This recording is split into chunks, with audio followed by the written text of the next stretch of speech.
Programme में खुशामदीद नाज़रीन, मैं असदुल्ला खान हूँ। 190 मिलियन पाउंड का फैसला आज तीसरी बार भी मौखर कर दिया गया है। इससे पहले 6 जनवरी को जब फैसला मौखर किया गया था तो उस वक्त जज साहब छुट्टी पर थे और आज मुल्जिमान दस्तयाब नहीं थे, मुल्जिमान कमरा अदालत में नहीं पहुंचे, जिनमें से एक मरकजी मुल्जिम जो है वो इमरान खान थे जो जेल ही में मौजूद थे, लेकिन वो चूंकि कमरा अदालत में नहीं पहुंचे तो फैसला फिर सुनाया नहीं जा सका और इसको 17 जनवरी के लिए मौखर कर दिया गया। अब इस पे बहुत सारे लोग पीटीआई ही से ताल्लुक रखने वाले लोग डाउट कर रहे हैं। वो कहते हैं कि जी क्यों ये फैसला नहीं सुनाया जा रहा, क्या अदालतों के ऊपर कोई दबाव है, क्या इमरान खान को फैसला, अलीमा खान साहबा ने कहा कि इमरान खान को फैसला सुनाने की अदालतें हिम्मत नहीं कर रही, तो ये क्या मामला है, फैसला सुनाया क्यों नहीं जा पा रहा है। कल जो बयानात कुछ फैसल वाडा साहब के अलावा कुछ मिनिस्टर्स ने भी दिए जिनमें इस नौयत का पैगाम मुज़मिर था कि सज़ा होने जा रही है, ये ओपन एंड शट केस है, सज़ा होने वाली है, लेकिन बहरहाल आज ये सज़ा नहीं सुनाई जा सकी। क्या इस फैसले के मौखर होने को जारी मुज़ाकरात के साथ मिलाकर देखा जा सकता है या नहीं, एक तो हम इस पर बात करेंगे। दूसरा, कल इतवार के रोज़ जेल के दरवाजे खुले और पाकिस्तान की तारीख में तीसरी मरतबा ऐसा हुआ कि छुट्टी के रोज़, इतवार के रोज़ कुछ लोगों की इमरान खान से यानी कैदी से मुलाकात कराई गई। अब इमरान खान साहब जो हैं वो उनसे पहले 1-on-1 गंडापुर साहब मिले, फिर मुज़ाकराती कमेटी के लोग मिले। हुकूमत परसों तक ये कह रही थी कि अब मीटिंग की ज़रूरत नहीं भी है क्योंकि अब बराह रास्त जो दोनों मुज़ाकराती कमेटियाँ उनकी मुलाकात हो जाएगी, क्योंकि इमरान खान से मुलाकात अब ज़रूरी नहीं रही है। खुद तहरीक इंसाफ ने यह कह दिया था कि हम जो है वो अब इमरान खान से मिले बगैर ये बैरिस्टर गौहर पैगाम लेकर आ गए थे कि तहरीरी तौर पर दे रहे हैं। फिर क्या हुआ, ये मुलाकात कल क्यों हुई है, छुट्टी के रोज़ ये मुलाकात क्यों करवानी पड़ी, और अली अमीन गंडापुर साहब की खास तौर पर जो 1-on-1 मुलाकात हुई है उसको काफ़ी अहमियत दी जा रही है। इन तमाम चीज़ों पर हम गुफ्तगू करेंगे। आज के प्रोग्राम में सेनेटर हुमायूं मोहम्मद साहब हमारे साथ मौजूद हैं, पीटीआई के रहनुमा। बहुत शुक्रिया सेनेटर साहब, खुशामदीद। मौला बख्श चांडियो साहब हमें ज्वाइन कर रहे हैं, पीपल्स पार्टी के रहनुमा हैं। हसन रजा पाशा साहब हमें ज्वाइन कर रहे हैं, माहिर आईन कानून है। तमाम मेहमानों को खुशामदीद।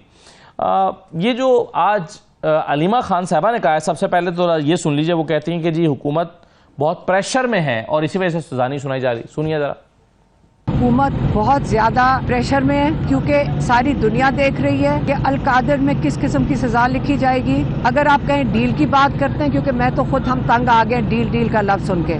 डील तब होती है जब आप एक पेशकश करें, दोनों तरफ से 2 पेशकश होएंगी, उसके ऊपर फिर आगे डिस्कशन चलेगी। ये तो आज आप देखें कि ये इतने अंडर प्रेशर हैं कि आज हालात ये हो गए कि इमरान खान को सजा भी नहीं सुनाने की उन्होंने आज जहमत की। अब 17 तारीख का इंतजार करके देख लेते हैं कि इनके अंदर हिम्मत है तो 17 तारीख को सजा सुना दे इमरान खान को। चांडियो साहब, पीटीआई समझती है कि ये फैसला जो महफूज कर लिया गया है, सुनाया नहीं जा पा रहा है, तो इसलिए कि इसके अंदर कुछ है नहीं, अगर सुनाएंगे तो वो हाई कोर्ट में जाकर 2 समातों में खत्म हो जाएगा क्योंकि उसकी कोई बेस नहीं है, उसकी ग्राउंड नहीं है।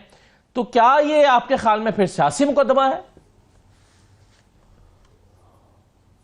मेरे ख्याल में पहली बात तो ये है, तस्लीम करनी पड़ेगी, मैं तो करता हूँ, सेनेट में भी जब मेंबर था तब से मैं इनकी तकरीरें सुनता हूँ, हुमायूं साहब की, बड़े अच्छे बोलते हैं। और मैं पूरी दुनिया सुन रही है, पीटीआई वालों की तरह ढिठाई के साथ कोई झूठ नहीं बोलता। जैसा ये झूठ बोलते हैं, जिस अंदाज से बोलते हैं, कोई इनको पहुंच नहीं पाता। ऐसे दलाइल के साथ देंगे, ऐसी लड़ाई के साथ देंगे, आप सोचोगे नहीं, और बातें ऐसी करेंगे कि आपकी सारी तवज्जो उन बातों की तरफ चली जाएगी, वो झूठ वहीं रह जाएगा। गुफ्तगू में अब शुरू ही इन्होंने ऐसे किया। कीजिए ना सर कि कौन कौन सी बातें अभी जी जरा सुन तो ले, मेरी बात तो सुन ले ना, मेरी बात तो सुन। पहले तो देखो इन्होंने आगाज कैसे किया है कि कैसे लोग हैं ये, कैसा केस है ये। अब पहले ही आपने ताबड़तोड़ हमले किए हैं, ये सियासी केस है, इसीलिए आपकी जान निकल रही है। आप कहते हैं एनआरओ नहीं चाहिए लेकिन हमें छोड़ो जरूर। भाई छोड़ने का मुतालबा ही तो एनआरओ है, और क्या है। और ये धमकियां, मैं पहले जिस दिन से भी बातचीत भी नहीं शुरू हुई थी तब से मैंने कहा था कि पीटीआई का मौकफ एक नहीं रहेगा, पल पल बदलेगा, जैसी जैसी सूरत हाल आएगी बदलेगा। अभी कहते हैं फैसला सुनाया जाएगा तो बातें आगे नहीं बढ़ेंगी। क्यों नहीं बढ़ेगी? फैसला तो अदालत सुनाएगी, बातें क्यों नहीं बढ़ेंगी? ये धमकी है ना, कैसे फैसला सुनाएंगे? इसमें कोई शक नहीं है, स्ट्रीट पावर है खान साहब के साथ, लोग हैं खान साहब के साथ, और लोग भी वो चांडियो साहब वो तो पीटीआई तो कह रही है ना फैसला सुनाए, मुसलसल 2 हफ्ते से पीटीआई तो चांडियो साहब तक मुतालबा कर रही है ना कि फैसला प्लीज आप सुनाएं, आगे मत लेकर जाएं, इसको ताखीर का शिकार ना करें, जल्द से जल्द सजा दें, अगर सजा देनी है तो सजा सुनाएं। ये कैसा, तो फिर यानी पीटीआई तो फिर चाह रही है कि सजा सुनाएं। कैसे कह रहे हैं, क्यों कह रहे हैं, ये क्यों कह रहे हैं, किस अंदाज से कह रहे हैं, वो भी आप समझ रहे हैं। बातचीत जब चलनी है, इनका वाज़ेह ऐलान है कि अगर सजा आ गई या फैसला आ गया तो हम बातचीत आगे नहीं करेंगे। तो जाहिर है हुकूमत इतनी हिटलर की हुकूमत तो नहीं है, उनकी भी तो ऐसे, उनको भी तो जान निकलती है उनकी कि स्ट्रीट पावर है, अमन अमान चाहिए। ये सियासत तो कर नहीं रहे हैं, ये तो एक शोर शराबा कर रहे हैं, निकल पड़ते हैं बाहर। अभी जिस अंदाज से हुमायूं साहब ने गुफ्तगू का आगाज किया है, जिस लकब के साथ उन्होंने घटिया घटिया करके बातें की हैं, आप कौन सी अच्छी बातें कर रहे हैं? आप लगता है आप सियासी डॉक्टर हैं, आप ऐसी बातें करते हैं? लगता है आप सियासतदान हैं? लगता है लहजा ना आपके लीडर का लहजा सियासी है ना आपका लीडर? सारे के सारे पूरी पीटीआई एक तरफ चंद लोगों को बात करने के लिए छोड़ा है, बाकी पूरी पीटीआई मुज़ाकरात के खिलाफ बयान दे रही है, हुकूमत के खिलाफ बयान। नहीं मगर केस को तो घटिया कहा जा सकता ना सर, इद्दत केस के बारे में, इद्दत केस के बारे में इन्होंने कहा कि घटिया केस था। नहीं, ये तो आप कहेंगे ना कि घटिया केस है, आप नहीं जरा कहेंगे। मतलब जो केस घटिया उसको तो घटिया कहा जा सकता है ना। जी सर, मैं ये नहीं कहूंगा कि बनाने वाले भी घटिया है। आप क्यों नहीं सुनते हैं? सिर्फ एक बात सुन ली कि उन्होंने केस को घटिया बोला, और उनका घटिया केस है, ये केस बनाने वाले भी घटिया है। अब आपने सुना ही नहीं, आप इनको रोका ही नहीं, आपको रोकना चाहिए। आप तो गैर जानबदार बैठे ना, अगर आपकी पसंद नापसंद है तो और बात है। बिल्कुल सही है, कैसे घटिया कह सकते हैं? नहीं मैंने आपने कह दिया ना, ये तो गलत बात है ना। बिल्कुल ठीक है। तो सर आपका इसरार ये है कि केस घटिया केस है, मगर आप आधा आप इत्तफाक करते हैं। सर आप आधा इत्तफाक कर रहे हैं, आप कह रहे हैं कि केस घटिया लेकिन बनाने वाले घटिया नहीं है। आप ये मैंने ऐसा नहीं कहा कि घटिया केस है, ऐसा मैंने नहीं कहा। अदालत में है, अदालत फैसला देगी। आप फैसले से पहले लाठियां उठाकर खड़े हो गए हो। ठीक है, अगर ये सजा आई तो हम बातचीत नहीं करेंगे। अगर ये बात है भाई, बातचीत क्यों नहीं करेंगे? मुल्क को बहरान से निकालना है, गलत फैसला आएगा, पूरी दुनिया बोलेगी गलत है, लेकिन आप तो धौंस से लेकर लाठी उठाकर बंदूक की पॉइंट पे लेकर आप ये केस का फैसला लेना चाहते हैं, ये इंसाफ नहीं है। ऐसे मुज़ाकरात नहीं होते हैं। मुज़ाकरात को आजाद छोड़ा जाता है फिजा में। जनाब बातचीत करें, जो अगर साइड गलत बात करेगी और कानून से हटकर बात करेगी, सियासत से हटकर बात करेगी, लोग खुद ही फैसला करेंगे। आपकी तो जान निकल रही है। हम रिहाई नहीं चाहते, हम एनआरओ नहीं चाहते, तो ये क्या है? ये एनआरओ नहीं है तो क्या है? आपको चाहिए एनआरओ? सर मैं एनआरओ वाले मामले पर अगर आप इजाजत दें चांडियो साहब, जरा ये मैं इस पर अगर आप इजाजत दें तो मैं दोबारा आता हूं एनआरओ पे, लेकिन अगर चूंकि मेरे साथ हसन रजा पाशा मौजूद हैं और बहुत ही बड़े वकील हैं, तो इसके कानूनी पहलू पर हम उनसे गुफ्तगू कर लेते हैं। अब पाशा साहब 2 हिस्से हैं, पाशा साहब 2 हिस्से हैं। एक तो फैसला तीसरी मरतबा मौखर हो जाना, और दूसरा इसके जो अभी मोहम्मद साहब ने बात की है, डॉक्टर साहब कह रहे थे कि जी ये पर्सनल गेन इसमें कोई नहीं है नंबर 1, और प्रोसीड ऑफ क्राइम कोई नहीं है। तो आप कैसे देख रहे हैं इन सारी बातों को? असद साहब, आप 2 क्वेश्चंस हैं आपके इस क्वेश्चन के अंदर 2 जी। एक तो ये है कि जब गवर्नमेंट टू गवर्नमेंट लेवल पे कोई खतो किताबत होती है तो कुछ कॉन्फिडेंशियल होती हैं, लेकिन कहीं पे उस कॉन्फिडेंशियल डॉक्यूमेंट ने ओपन होना होता है। अब एक लिफाफा सुन के हमारे तो कान पक गए। जो कैबिनेट के मेंबर्स थे वो एविडेंस देने के लिए आए तो उन्होंने कहा जी बंद लिफाफा है। जो केस बनाने वाले हैं उन्होंने भी कहा बंद लिफाफा आया था। जिन पे केस बनना उन्होंने भी कहा कि बंद लिफाफा आया है। अब कोई चीज ये नहीं बता रहा कि उस बंद लिफाफे के अंदर क्या था। अगर प्राइवेटली 2 इंडिविजुअल्स के दरमियान कोई मुआहदा है तो उसमें तो गवर्नमेंट के आने की कोई तुकी नहीं बनती। पैसा जो है चूंकि ये मशकूक है, इसलिए हुकूमत पाकिस्तान के इल्म में लाया गया कि ये आपके एक शहरी हैं, उनका पैसा हम वापस भेज रहे हैं, ये हमारे पास आया था हम वापस भेज रहे हैं, तो ऑन रिकॉर्ड वो रिकॉर्ड पर लाया गया। ये डॉक्टर साहब का मौकिफ ये है।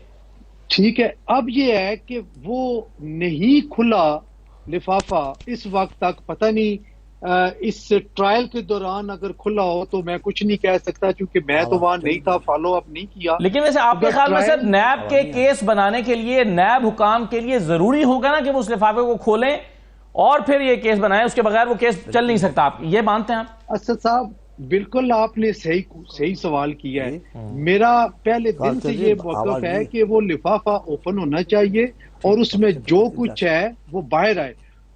लाइकवाइज इसी तरह मेरा ये उस वक्त भी ये कहना था कि साइफर कहां है, साइफर आपने कोर्ट में पेश नहीं किया तो पेश ना करने की वजह से कैसे सजा हो सकती है?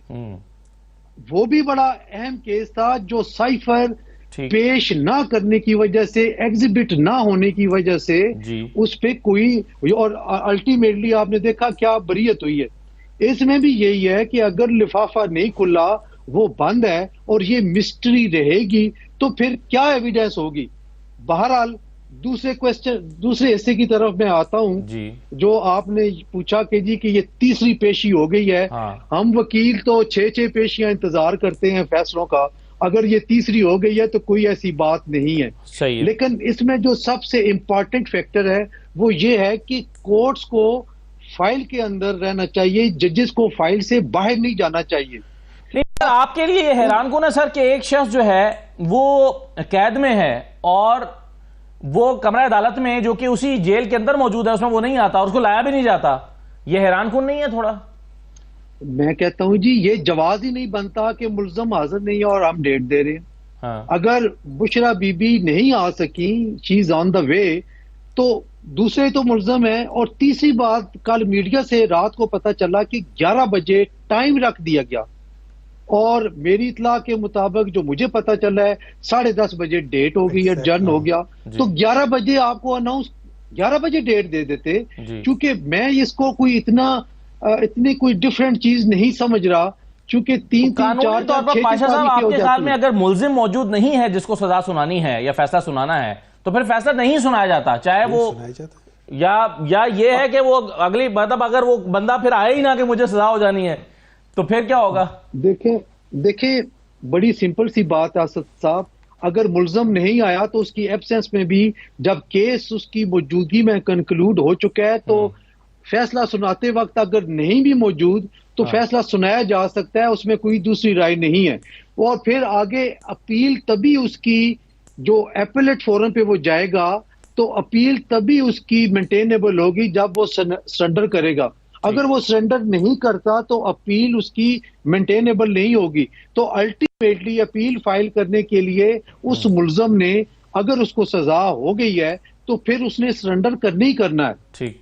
अलीमा खान साहबा कह रही हैं कि फौरन सजा सुनाएं, लेकिन खुद पीटीआई के अंदर ही कुछ आवाजें, मसलन फैसल चौधरी साहब का मैं जिक्र कर रहा था, वो पीटीआई के और इमरान खान साहब के वकील हैं कुछ केसेस में, वो कहते हैं कि एहतरामन अर्ज है कि अगर आज खान साहब और बुशरा बीबी को सजा नहीं दी गई तो इसमें बुरा मानने की क्या बात है? ये थोड़ा अजीब रवैया नहीं है?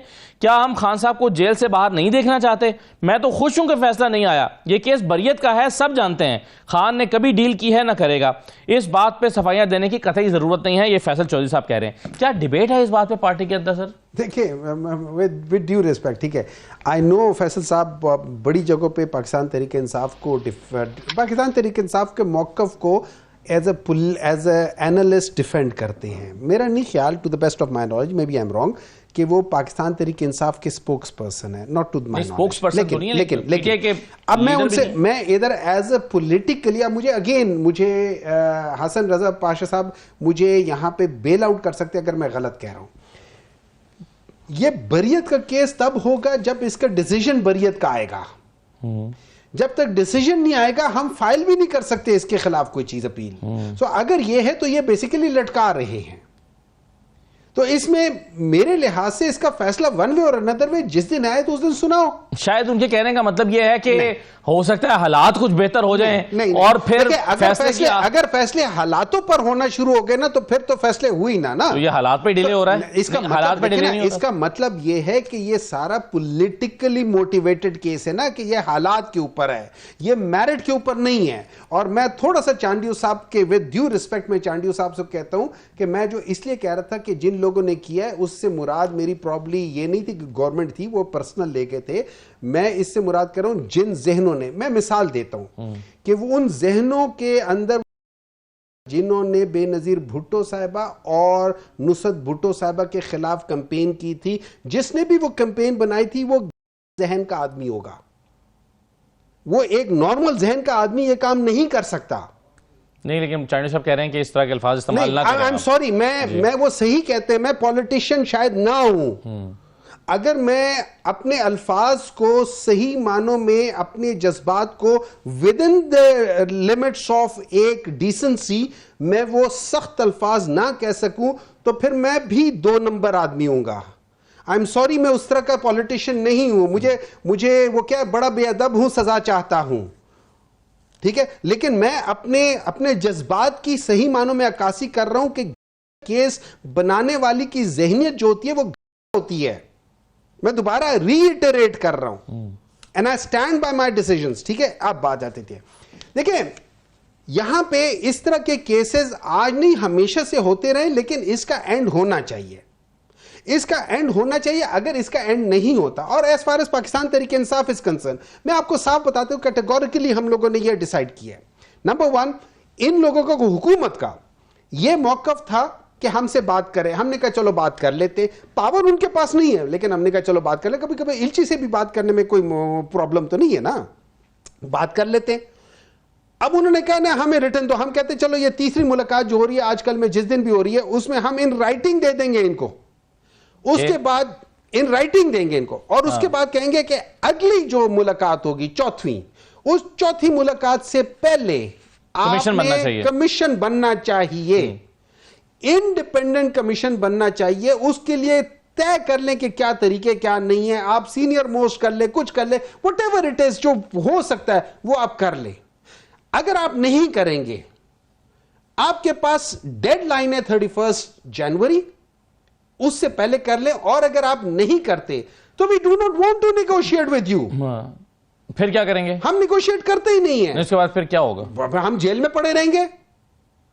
हमारे निकाले बगैर, इमरान खान के निकले बगैर, पाकिस्तान तहरीक इंसाफ के इक्वेशमेंट ने लाए बगैर यह मुल्क स्टेबल हो ही नहीं सकता। He is the only stable, क्या कह सकते हैं, फोर्स है जो इस मुल्क को स्टेबल और यूनाइटेड रख सकता है। आप ये चाहेंगे किसी में ये सारे एक एक पत्ता लेकर चला रहे होते हैं, किसी के पास ये पत्ता है, किसी के पास वो पत्ता है, पूरा कार्ड इमरान खान के पास है। मगर सही है, चले आप समझते हैं कि अगर मुल्क ने तरक्की करनी है, इमरान खान को बाहर आना है, लेकिन इमरान खान बाहर आने की कोशिश भी तो नहीं कर रहे। नहीं, आप ये देखें ना, आप मुझे कहते हो कि बाहर आओ, मैं अपने मौकफ से हट जाऊं, मैं लोगों के साथ डील कर लूं, डील ले लूं। एक मुज़ाकरा चल रहे हैं, मेरे और इनमें फर्क है। मेरे और उन लोगों में फर्क है। मैं ना डील देता हूं, ना ढील देता हूं, ना मेरी कमर खराब होती है, ना मुझे कुछ और चीज होते हैं, ना मेरा दिमाग खराब होता है कि मुझे कोई सर्टिफाइड करे कि इसका दिमाग खराब था, ना मेरे प्लेटलेट्स गिरते हैं। मैं हशाश बशाश खड़ा हूं, मैं जेल के अंदर हूं, मुझे कोई सर्टिफिकेट की जरूरत नहीं। डॉक्टर साहब, ये कहां का लॉजिक है कि एक तरफ आप बातचीत कर रहे हैं और दूसरी तरफ आप सख्त किस्म की जबान प्राइम मिनिस्टर के लिए, इदारों के लिए अपनी ट्वीट्स में इस्तेमाल कर रहे हैं? इस तरह से कैसे, देखिए मैं आपको कंक्लूसिव कैसे होंगे फिर ये? प्राइम मिनिस्टर के लिए हमने जरूर किया होगा। क्यों? अभी जैसे इन्होंने कहा था कि लोग फैसला करने दे। लोगों ने तो 8 फरवरी को फैसला कर लिया था ना। आपने तो वो फैसला भी आपने उल्टा दिया। आप लोगों ने कहा कुछ नहीं किया। आप लोगों ने दुनिया का पाकिस्तान को सबसे बड़ा नुकसान पहुंचाया। आपने जुडिशरी को इंडिपेंडेंट उनकी खत्म कर दी है, अपने मर्जी के जजेस लाना शुरू कर दिए हैं।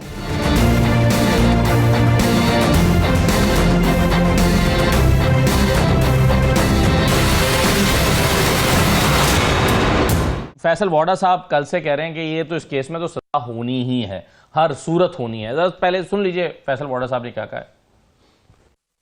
बस प्रोपेगेंडा चल रहा था कि जी बैकडोर में मुज़ाकरात हो रहे हैं और बेगम साहिबा जो है वो लीड कर रही हैं और ये पीटीआई के लोग फीड भी कर रहे थे। बैरूनी और अंदरूनी बड़ा प्रेशर है और उस प्रेशर के तहत सारा कुछ जो है वो मैनेज हो रहा है। उसी के तहत 190 मिलियन पाउंड की केसेस के अंदर भी ताखीर होती चली जा रही है। बड़ा प्रोपेगेंडा जबरदस्त किस्म का चलाने की कोशिश की। ये ओपन और शट केस है, इसमें तो गल मुक गई है। अब इसके अंदर कोई दो राय होनी नहीं चाहिए। ये प्रोपेगेंडा जितना भी कर ले और जुर्म की सजा होती है। जुर्म आप करेंगे, कत्ल करेंगे, आप पकड़े जाएंगे तो आपको सजा होगी। वाडा साहब कह रहे हैं कि जी बड़ी बातें हो रही थी कि बैकडोर मुज़ाकरात हो रहे हैं, राब्ते चल रहे हैं, बातचीत हो रही है, लेकिन ये इस 190 मिलियन में तो सजा होने जा रही है। सजा ये ओपन एंड शट केस है। चांडियो साहब, ये आप इसको प्रेडिक्शन के तौर पर लेते हैं, इसको तज्जिया समझते हैं, आप इसको खबर के तौर पर देखते हैं, या आप फैसल वाडा साहब की राय को एक जाती राय समझते हैं? क्या आप इसको कैसे अंडरस्टैंड करते हैं? ठीक है, फैसल साहब की अपनी राय है, जो चाहे उनके जहन में आए वो बयान कर सकते हैं, लेकिन मैं इनको ऐसे जादुई बात नहीं देखता, मौजा नहीं देखता कोई, और पेशेंट कोई भी नहीं समझता। मैं तो समझता हूँ फैसल साहब जो बात करते हैं वो मालूमात की बुनियाद पे बात करते हैं। वो आजकल बड़े ताकतवर बाखबर इंसान हैं पाकिस्तान के। कोई सियासी आदमी इतनी खबरें नहीं रखता जितना फैसल साहब रख रहे हैं, लिहाजा मेरा उनसे मुकाबला नहीं है। मैं ये बात कह रहा हूं कि अगर आप प्रेशर नहीं डाल रहे हैं, बातचीत करना चाह रहे हैं, तो अपना लहजा तो ठीक करें। अब वैसे का वैसा इदारों के खिलाफ, हुकूमत के खिलाफ, उनके जिम्मेदारों के खिलाफ वो जबान इस्तेमाल कर रहे हैं और बातचीत कर रहे हैं, और बातचीत के मामले में भी धान धोस के साथ बात कर रहे हैं। अभी आपने सुना, मेरे दोस्त है हमायूं भाई, मैं उनकी तौहीन की तो नहीं कर सकता, अल्लाह माफ करे, लेकिन जो उनका लहजा है ऐसे बात कर रहे हैं जैसे आज भी कोई बहुत बड़ी चीज वहां बैठी है जो उनका तहफ़्फ़ुज़ कर रही है। ऐसे तो बातें नहीं होती। हमने इनसे कहीं ज्यादा केस को झेला है। आप देखिए, भुट्टो साहब को खून के केस में लाया है, बीबी को केस में जिसमें लाए, बेगम साहबा को लाए। हमारा तो लहजा गैर सियासी नहीं था, हमारा तो धौंस वाला लहजा नहीं था, हमने तो इस अंदाज से बात नहीं की थी। इसीलिए मैं कह रहा हूं, वो गुस्से हो गए, मैं सियासी नहीं हूं तो कोई बात नहीं। आप सियासी हैं, सेनेटर बने हैं, बात कर रहे हैं, हुकूमत की तरफ कुछ धमकियां दे रहे हैं, गालियां दे रहे हैं, आप सियासी नहीं है तो क्या है? मैं ये सिर्फ कह रहा हूं, आप जरा मुहज़्ज़बाना गुफ्तगू करें, और पाकिस्तान को बहरान से निकालना है तो आप अपने लहजे को ठीक करें, अपने अल्फाज के चुनाव को ठीक करें। अगर आपका लहजा यही है, आप तो सारा मसला आपके ख्याल में अटका हुआ है लहजे पर? बहुत सारे लोग वैसे चांडियो साहब यही समझते हैं कि चूंकि इमरान खान का अडयाला जेल में बैठकर लहजा ठीक नहीं है, इसलिए मुज़ाकरात भी फ्रूटफुल नहीं हो पा रहे हैं, इससे कोई रिजल्ट नहीं निकल रहा है। तो आप भी समझते हैं कि सारा मामला लहजे पर आकर अटका हुआ है? देखिए, लहजा भी एक चीज होती है। आप सारी बातें जब करेंगे, दोस्ताना माहौल पैदा करेंगे, तो पहले लहजा ठीक करेंगे ना। ये तभी तो कहते हैं कि आप बात करें तो मैं बताऊं कि आप हैं क्या। आप इसीलिए तो दुनिया मानती है लहजे को। लहजे का मतलब है, अगर हमें आगे जाना है, हम बातचीत करें पाकिस्तान को बहरान को निकालने के लिए। आप पाकिस्तान को बहरान में मुब्तला कर रहे हैं, निकाल नहीं रहे हैं। आपको शोर में मजा आता है, आप चाहते हैं जितना इंतशार होगा आपकी अहमियत बढ़ेगी। बिल्कुल ठीक है, माहौल बेहतर होगा अगर लहजा ठीक होगा, तो फिर कोई मुज़ाकरात अगर हो रहे हैं तो फिर इसका नतीजा निकलेगा, ये आप मानते हैं। बिल्कुल सही है। अब इसमें पाशा साहब, मामला वही दो चीजें मैं आपसे पहले जानना चाहता हूं। एक तो ये जो पीटीआई का बड़ा मौक़िफ़ ये है 190 मिलियन पाउंड केस के हवाले से कि भाई इसमें इमरान खान का तो कोई पर्सनल गेन ही नहीं है। वो समझते हैं कि इसमें एक ट्रस्ट है, वो ट्रस्ट इमरान खान उसकी जमीन कभी बेच नहीं सकते, उसको अपने कभी नाम ट्रांसफर नहीं कर सकते, उसमें सारे कुछ लिखा हुआ है डीड में। तो फिर पर्सनल गेन क्या है? और अगर पर्सनल गेन नहीं है तो फिर करप्शन कहां से हो गई? फिर अगर करप्शन नहीं है तो नैब का केस नहीं बनता। आप इस पर क्या कहते हैं? असद साहब, एक चीज बहरहाल एक बड़ी इंपॉर्टेंट है कि आपने इसको इतना मिस्टीरियसली क्यों डील किया। तो अगर आपने कैबिनेट को ऑन बोर्ड लेना था तो दिस वाज वेरी सिंपल कि आप वो लिफाफा खोल के सबके सामने रख देते और कहते जी कि ये एनसीए से लेटर आया है तो आप मुझे बताएं, आप सबका। और ये भी है कि उस वक्त पोजीशन ये थी कि अगर मोहतरम इमरान खान साहब कोई अपनी चीज बयान करते या अपना ओपिनियन करते, तो मेरा नहीं ख्याल कि वहां बैठे हुए कोई भी बंदा जो है उनको अनडू करता, और वही होना था अल्टीमेटली जो कि खान साहब ने किया या सोचा या कहा। तो मुझे समझ नहीं आ रही, तो यही से ये जो मिस्टीरियसली जो डीलिंग की गई है इस केस को, वही असल में चीज है। आपके ख्याल में कि अगर वो लिफाफा खुले तो उसमें पर्सनल गेन, इमरान खान का पर्सनल गेन का कोई उसके अंदर तफसीलात मौजूद हो सकती हैं? शायद ना हो, मैं ये नहीं कह रहा कि उसमें इनके पर्सनल गेन की हो, लेकिन जब कोरिलेट करते हैं आप उस प्रॉपर्टी को जो अलकादर ट्रस्ट के नाम पे ली गई, तो फिर हमें ये देखना पड़ेगा कि ये जमीन किस चीज के एवज ली गई है या दी गई है। क्या देने वाले ने गिफ्ट किया है? चैरिटी भी हो सकती है, देखना पड़ेगा। चैरिटी भी है, लेकिन ये चीज सामने आनी चाहिए ना। ठीक है, नहीं लेकिन ऐसे तो जो लिफाफे में बंद है वो तो बंद है, लेकिन जो चीजें खुली हुई हैं, जो चीजें मेरे और आपके नॉलेज में हैं, उसके मुताबिक कोई पर्सनल गेन आपको नजर आता है? देखिए, जो इल्जाम है जो इनका प्रोसिक्यूशन का, वो ये है कि इस पैसे के एवज वो जमीन अलकादर ट्रस्ट को मुंतकिल हुई। अब जिस तरह सेनेटर साहब फरमा रहे थे कि वो तो 2019 में मुंतकिल हुई है। अब जब वो डॉक्यूमेंट सामने आते हैं 2019 वाले, मैंने भी मेरा ख्याल है एक जगह देखे थे, तो कहीं पे कोई कंसिडरेशन नहीं है। अब कंसिडरेशन नहीं है उसका, तो फिर कैसे आप उसको कहेंगे कि ये चैरिटी है, ये गिफ्ट है, या ये परचेज की गई है या सेल की गई है? तो ये चीज बहरहाल इसको रिलेट कर किया जा रहा है। अब उसको ये चीज तो अब एविडेंस सामने आएगी तो पता चलेगा कि क्या है, या जजमेंट आएगी। तो बहुत अरसे से हम खबरें ये सुन रहे हैं, देख रहे हैं कि बातचीत हो रही है। हम अगर इतवार को जेल के दरवाजे खुल जाएं तो भी बहुत हैरत से उसको देखा जाता है। अली मीन गंडापुर साहब अगर 1-on-1 मुलाकात इतवार के रोज जाकर करें तो कहा जाता है कि कोई पैगाम लेकर गए हैं, बहुत उसको भी हैरत से देखा जाता है। लेकिन हुकूमत ये कहती है कि जी ये खुद ही ये तासुर दे रहे हैं कि कोई बातचीत हो रही है, डील हो रही है। सुनिए तलाल चौधरी साहब ने क्या कहा है। ये डील का तासर कौन दे रहा है? ये खुद देते हैं। किसने कहा है कि नथिया गली के रेस्ट हाउस साफ हुए? हुकूमत में किसी ने कहा? किसने कहा है कि जी बनी गाला शिफ्ट करने लगे? खुद कहते हैं, खुद डील का तासर देते हैं, क्योंकि ये सामना नहीं कर सकते। अगर आप साफ हैं तो सामना कर लें। फैसला आज हो या कल, फैसला 2+2 है, ओपन एंड शट केस है। ये कोई भी सुनेगा, ये इसमें सजा से नहीं बच सकता। हुकूमत में और रियासत का ये फैसला है कि 9 मई हो, 26 नवंबर हो, ये किसी की जात का मामला नहीं, ये पाकिस्तान का मामला है। इस पे किसी किस्म की माफी या एनआरओ का सवाल ही पैदा नहीं होता। एनआरओ माफी का सवाल ही पैदा नहीं होता। डॉक्टर साहब, ये क्यों तासुर देते हैं कि जी बातचीत हो रही है? देखिए, मुझे नहीं पता है, इनके अपने मिनिस्टरों ने कहा हुआ है सारी चीज़ें हो रही है और बातचीत इस लिहाज से है। मैं आपको एक बात बता देता हूँ, पहले भी इमरान खान को ये ऑफर दी गई थी, लेकिन मसलहतन कुछ आप मौक़िफ़ में या लहजे में नरमी तो करते ही हैं। मसलहतन ही तो मैं आप लोगों के साथ बातचीत कर रहा हूं, वरना आप लोगों ने तो हमारा मैंडेट चुराया हुआ है। लेकिन मैं मसलहत यह है कि इस वक्त मेरा मुल्क जल रहा है।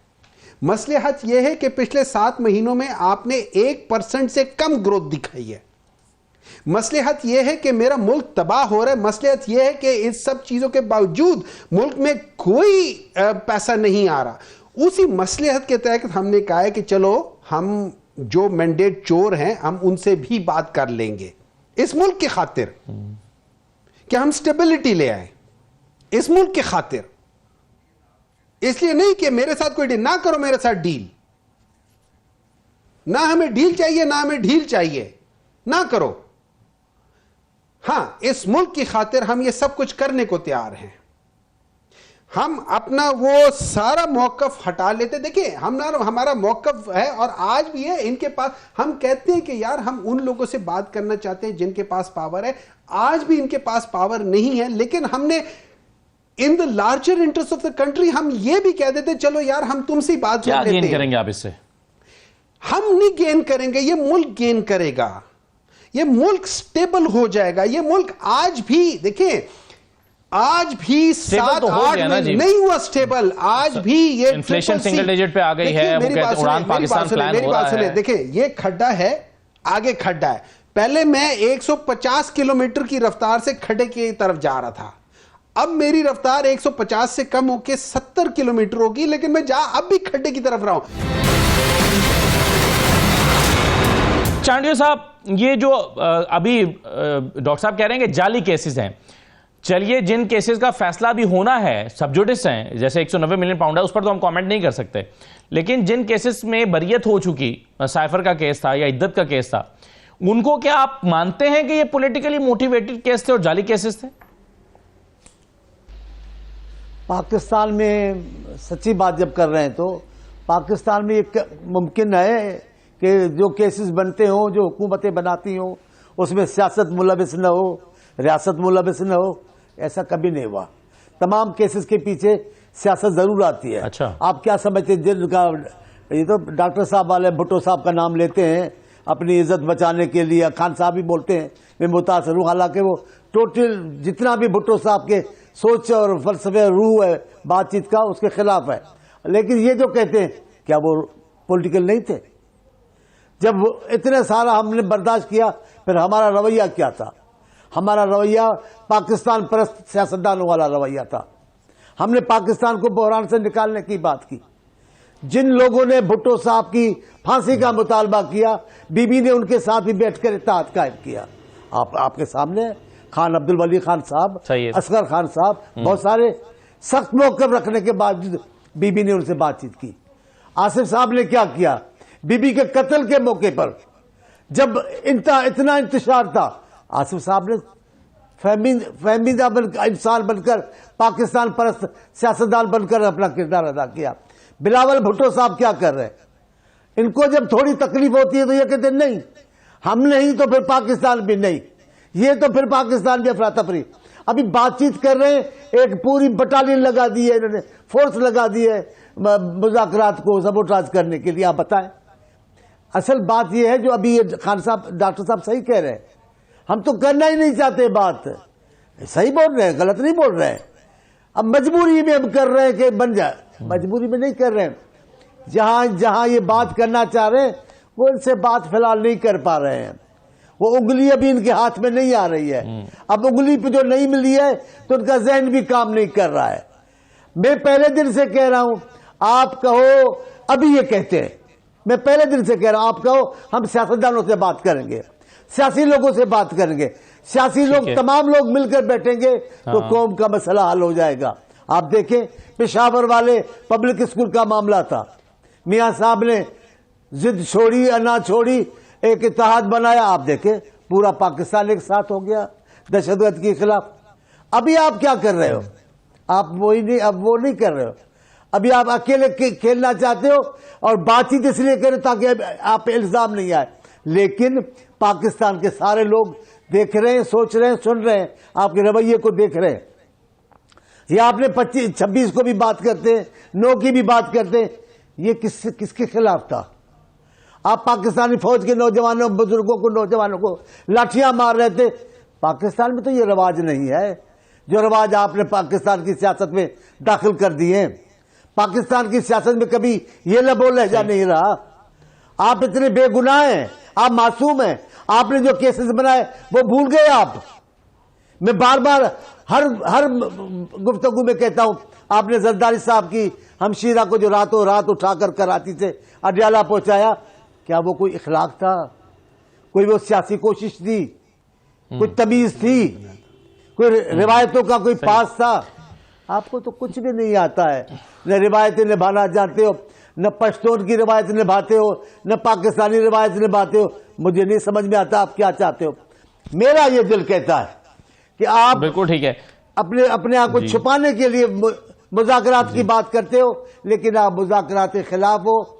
आप धौंस और धांधली से अब एनआरओ लेना चाहते हो, ये बात सीधी है और ये बात भी कुदरत का हिसाब है। ठीक है, चलिए आप जिसको आप एनआरओ कह रहे हैं हमारी तरफ से। सर, मुज़ाकरात का एक अहम, जी चांडियो साहब आप कह रहे हैं कि धौंस धांधली से एनआरओ लेना चाहते हैं, लेकिन जो मुज़ाकरात चल रहे हैं उसमें कहा एक मुतालबा रखा गया है असीरान की रिहाई, और साथ में यह भी कहा गया है कि हम असीरान की रिहाई एग्जीक्यूटिव ऑर्डर से नहीं चाहते। तो पाशा साहब, मेरा फिर आपसे सवाल यह है कि अगर फर्ज कीजिए इस नुक्ते पर हुकूमती और अपोजिशन की कमेटी में इत्तफाक राय हो जाता है कि ठीक है जी असीरान की रिहाई होगी और एग्जीक्यूटिव ऑर्डर से नहीं होगी, तो फिर रास्ता क्या होगा सर इसका, इस पर अमल दरामद का?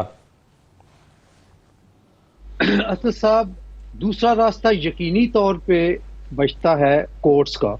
हाँ। और कोर्ट्स को हुकूमती डायरेक्शन की पाबंद नहीं होना चाहिए, और वो ना ही कोर्ट्स को ये तासुर देना चाहिए कि वो किसी एग्जीक्यूटिव ऑर्डर के तहत कर रहे हैं या फिर इन म्यूचुअली जो सेटलमेंट हुई है हुकूमत की और अपोजिशन की उसके तहत कर रहे हैं।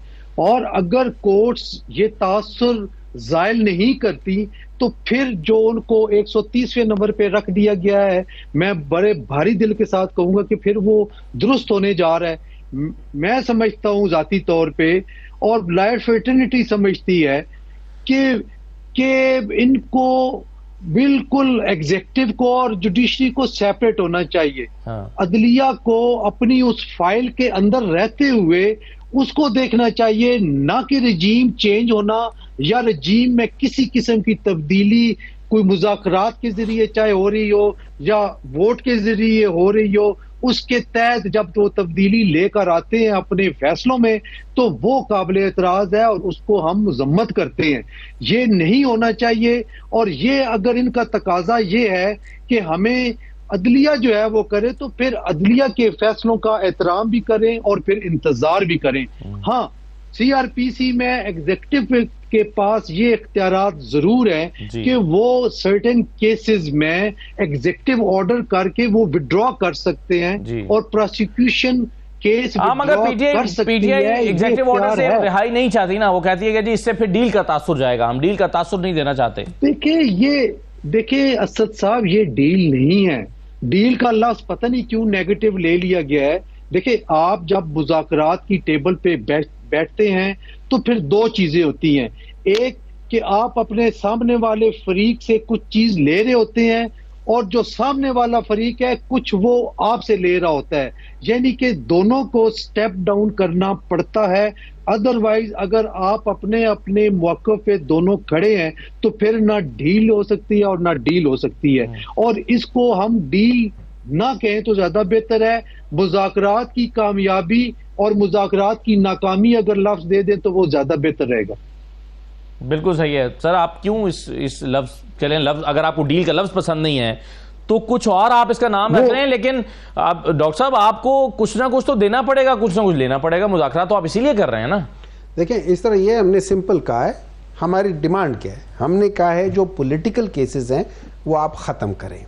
पॉलिटिकल केस से मतलब ये है कि जो ही साइफर के ऊपर इमरान खान को वो बेल दे दिए, उन्होंने बेल क्या ख़त्म कर दिया केस, और बाकी चीज़ों पे जब बेल मिल गई थी, इन्होंने उसी दिन शाम को रात को उनके ऊपर एक और केस कर दिया और उसमें इन्होंने उनकी गिरफ्तारी भी डाल दी। आप चाहते हैं कि पुराने केसेस में नई गिरफ्तारियां न डाली जाए? सुन ले, एक तो गिरफ्तारियां तो वो वैसे नहीं है। नंबर 2, जो इस किस्म के केसेस किए थे वो उनका मसला है कि वो देखिए, मैं जब एक गलत काम करता हूं ना, उस गलत काम को अनडू के तरीके होते हैं। मैंने आपके खिलाफ गलत केस डाला है ना, मैं आपके खिलाफ गलत केस खत्म करूंगा। मैं ये नहीं कह रहा हूं कि आप मेरे खिलाफ केस नहीं करते, आप उनको मेरिट पे जाने देना। अब मेरिट पे जाने के लिए हमने कह दिया कि 2 ही केसेस है ना जो हमारे ऊपर आ रहे हैं, एक 9 मई का आ रहा है और एक 26 नवंबर का आ रहा है। और 26 नवंबर में मैं बाय द वे कह देता हूं कि केपी की हुकूमत सेशन कोर्ट्स में चली गई है इनके ऊपर, क्योंकि हमारे मिसिंग पर्सन अभी भी हैं और जिन लोगों की शहादतें हुई है उन लोगों की बिहाफ पे केपी गवर्नमेंट वो सारे फैमिली वाले मिलके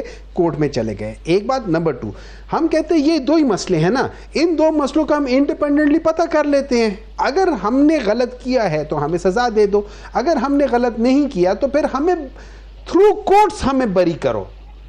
लेकिन जो आपने गलत केसेस किए हैं, देखिए बहुत सारी जगहों पे मैंने आपके ऊपर गलत और सही का फैसला तो अदालत ही करेगी ना। बट देखिए, बिल्कुल सही करेगी। अभी जैसे बात कर रहे थे ना कि हसन पाशा साहब के इंडिपेंडेंस क्या कह सकते थे, सेग्रीगेशन ऑफ द पावर्स, या हमने क्या किया है, हमने अब एग्जीक्यूटिव जो है ना वो जजेस को अपॉइंट कर रहे हैं। आपने तो उस सेग्रीगेशन ऑफ पावर्स को या ट्राइकोटोमी ऑफ पावर्स का तो आपने सत्यानाश उसका कचूमर बना के खा के रोटी के साथ मजे से खा भी गए हैं।